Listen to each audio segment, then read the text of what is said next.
ధీరజ్‌ని చంపాలని చూసిన విశ్వాకైతే రామరాజు అయితే వార్నింగ్ ఇస్తాడనమాట. ఇంకోసారి నా కొడుకు జోలికి వస్తే ముక్కలుగా నరికేస్తానని చెప్పేసి వార్నింగ్ అయితే ఇస్తాడు. ఇక ధీరజ్, సాగర్, చందు ముగ్గురు అయితే మేడ మీద పడుకోవాలని చెప్పేసి అనుకోని ముగ్గురు సరదాగా కబుర్లు చెప్పుకుంటూ ఉంటారనమాట. నిద్రపోయే టైం అయింది. ఈరోజు రూమ్‌లోకి వచ్చేది ఉందా లేదా అని చెప్పేసి సాగర్‌ని అడుగుతూ ఉంటుందనమాట నిర్మల. చాలా రోజుల తర్వాత సరదాగా మాట్లాడుకునే అవకాశం దొరికింది. ఈరోజు మేడపైన పడుకుంటానని చెప్పేసి నర్మదనైతే బతిమలాడుతూ ఉంటాడనమాట సాగరు. సరే అని చెప్పేసి నర్మద అయితే ఒప్పుకుంటుంది. ఇక వెంటనే తిరుపతి ఏంట్రా నర్మద ఒప్పుకోకపోయి ఉంటే కాళ్ళు పట్టుకునేలా ఉన్నావని చెప్పేసి ఆట పట్టిస్తూ ఉంటాడనమాట. పెళ్ళికి ముందు పులిలా ఉండే మగాడి జీవితం పెళ్ళి తర్వాత మాత్రం టెడ్డీ బేర్లా మారిపోతుందని చెప్పేసి సాగర్ అయితే అంటాడనమాట. మీది లవ్ మ్యారేజ్, మీ ఇద్దరి మధ్య మంచి అండర్స్టాండింగ్ ఉంది కదా, అలా మాట్లాడుతున్నావేంటి అని చెప్పేసి తమ్ముడిని అయితే చందు అయితే అడుగుతాడనమాట. లవ్ మ్యారేజ్ కాబట్టి బెండ్ కావాల్సిందే, లేదంటే భార్య అలుగుతుందని చెప్పేసి సాగర్ అయితే అంటాడనమాట. అలక పనపపై ఉన్న భార్యను కూల్ చేయడం చాలా కష్టం అని చెప్పేసి చెప్తూ ఉంటాడు. ఇక వెంటనే తిరుపతి నర్మదాతో నీ లవ్ స్టోరీ గురించి చెప్పురా అని చెప్పేసి సాగర్ని అయితే అడుగుతాడనమాట. ఇక సాగర్ చెప్తూ నర్మదానే నన్ను చూసి ఫ్లాట్ అయిపోయి ప్రపోజ్ చేసిందని చెప్పేసి వాళ్ళ ముందైతే బిల్డప్ కొడుతూ ఉంటాడు. నేను నో అన్న వినకుండా వెంటపడింది ప్రేమించమని అని చెప్పేసి నర్మదా గురించి చెప్తూ ఉంటాడనమాట సాగర్. ఇక సాగర్ చెప్తున్న అబద్ధాలని నర్మదా వింటూ ఉంటుంది. ముగ్గురు అన్నదమ్ములు సరదాగా కబుర్లు చెప్పుకొని నిద్రపోతారనమాట. ఇక పడుకున్న తర్వాత ధీరజ్ దగ్గరికి అయితే వస్తాడు రామరాజు. ధీరజ్ ఒంటిపై ఉన్న దెబ్బలను చూసి ఏడుస్తూ ఉంటాడు. ఇక రామరాజు ఏడుస్తున్నప్పుడు కన్నీళ్ళ చుక్క అయితే ధీరజ్ చేయి మీద అయితే పడుతుందనమాట. ఇక వెంటనే ధీరజ్కి అయితే మెలకు వస్తుంది. ఇక ధీరజ్ కూడా ఎమోషనల్ అవుతాడనమాట. తండ్రి తన దగ్గరకు వచ్చిన సంగతి సాగర్కి అయితే చెప్తాడు. నాన్నకు నా మీద ప్రేమ ఇంకా ఉందని చెప్పడానికి ఈ కన్నీటి చుక్కే సాక్ష్యం అని చెప్పేసి ఇంకా మనసులో నా మీద ఎక్కడో ప్రేమ దాగి ఉందని చెప్పేసి ఇక చాలా హ్యాపీగా ఫీల్ అవుతాడనమాట ధీరజ్.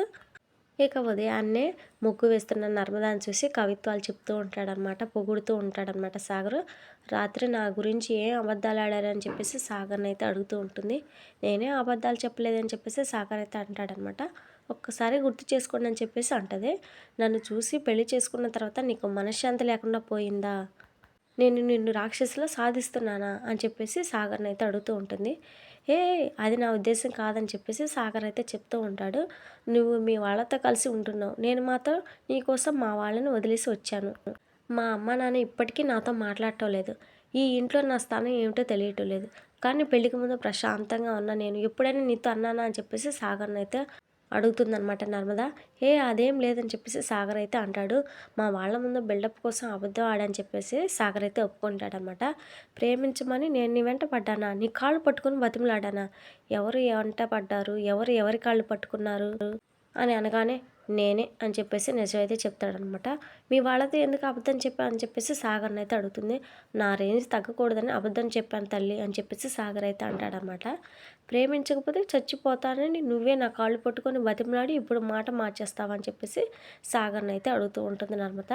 ప్రేమించమని నేను నీ కాళ్ళు పట్టుకుంటానని తెలిస్తే మా వాళ్ళు నన్ను ఆడుకుంటారే, అందుకే అబద్ధం చెప్పాను అని చెప్పేసి సాగర్ అయితే ఒప్పుకుంటాడు. ఇంకోసారి ఎప్పుడు అబద్ధం చెప్పనని తనను వదిలేమని చెప్పేసి సారీ అయితే చెప్తాడనమాట. అప్పుడే అక్కడికైతే చందు రావడంతో సాగర్ని అయితే ఇంకా వదిలేస్తుంది అనమాట నర్మద. ఇక భార్యకు చుక్కల ముగ్గు వేయడం నేర్పిస్తున్నా అని చెప్పేసి సాగర్తో అంటూ ఉంటాడు సాగరు. పేపర్పై పెన్నుతో చుక్కలు వేయడం రాని నువ్వు చుక్కల ముగ్గు వేయడం నేర్పిస్తున్నావా, నేను మొత్తం చూశాను, మీ మాటలు విన్నానని చెప్పేసి చందు అయితే అంటాడనమాట. ఇక అన్న ముందు తన పరుగు పోయిందని చెప్పేసి సాగర్ అయితే అంటాడు. ఇక తర్వాత సీన్లో అయితే ధీరజ్ నొప్పులతో బాధపడడం రామరాజు అయితే తట్టుకోలేకపోతాడనమాట. మరోపక్క విశ్వ ఏమో ధీరజ్ జస్ట్లో మిస్ అయ్యాడు అని చెప్పేసి వాడిని చంపేంత వరకు నా పగ చల్లారదు, వాడు ప్రాణాలతో ఉండడం నేను తట్టుకోలేకపోతున్నా అని చెప్పేసి అంటూ ఉంటాడు. ఇక విశ్వ తన స్నేహితులతో కలిసి ఉండడం రామరాజు అయితే చూస్తాడనమాట. విశ్వ దగ్గరికి అయితే వస్తాడు. విశ్వానైతే మెడ పట్టుకుంటాడనమాట. ఊపిరి ఆడడం లేదు, నన్ను వదిలే అని చెప్పేసి రామరాజుని బ్రతిమలాడుతూ ఉంటాడు విశ్వ.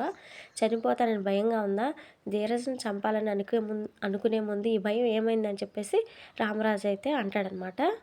ఇక వెంటనే విశ్వాన్ని వదిలేసి నా పిల్లల్ని ఎవరైనా ఒక మాట అంటేనే ఊరుకోను, ప్రాణాలు తీయాలని చూస్తే అస్సలు వదిలిపెట్టని చెప్పేసి విశ్వాకైతే వార్నింగ్ ఇస్తాడు. ఇక విశ్వ కాలర్ పట్టుకొని చంపేస్తానని చెప్పేసి గట్టిగా వార్నింగ్ ఇచ్చి నా కొడుకు ప్రాణాలని తీయాలని చూసినందుకు నిన్ను ముక్కలుగా నరికేయాలని ఉంది, కానీ నువ్వు నా భార్య అన్న కొడుకు కాబట్టి బతికిపోయావని చెప్పేసి విశ్వతో అంటాడనమాట రామరాజు. ఇది నేను నీకు పెట్టిన ప్రాణభిక్ష అనుకుని బ్రతుకు. ఇకపై ఇదే భయంతో ఒళ్ళు దగ్గర పెట్టుకుని ఉండు.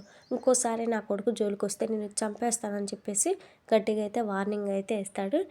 చందు లవ్ స్టోరీ అయితే బయటపడుతుందనమాట. వేదవతి ప్రేమలో ఫెయిల్ అయిపోయి రోడ్ల మీద తాగి పడిపోతున్నాడు. అందుకు సాక్ష్యం ధీరజ్ సాగర్లే అని చెప్పేసి చెప్పడంతో ఈ ప్రేమ పెళ్ళిళ్ళు చేసుకోవద్దని చెప్పినా కానీ చందు కూడా నన్ను గౌరవించాడు అనుకున్న చందు కూడా నన్ను మోసం చేశాడా అని చెప్పేసి రామరాజు అయితే తట్టుకోలేకపోతాడనమాట. ఇది ఫ్రెండ్స్ మరి ఈ వీడియో నచ్చితే తప్పకుండా లైక్ చేయండి. మరిన్ని వీడియోస్ కోసం మన ఛానల్ని సబ్స్క్రైబ్ చేయండి.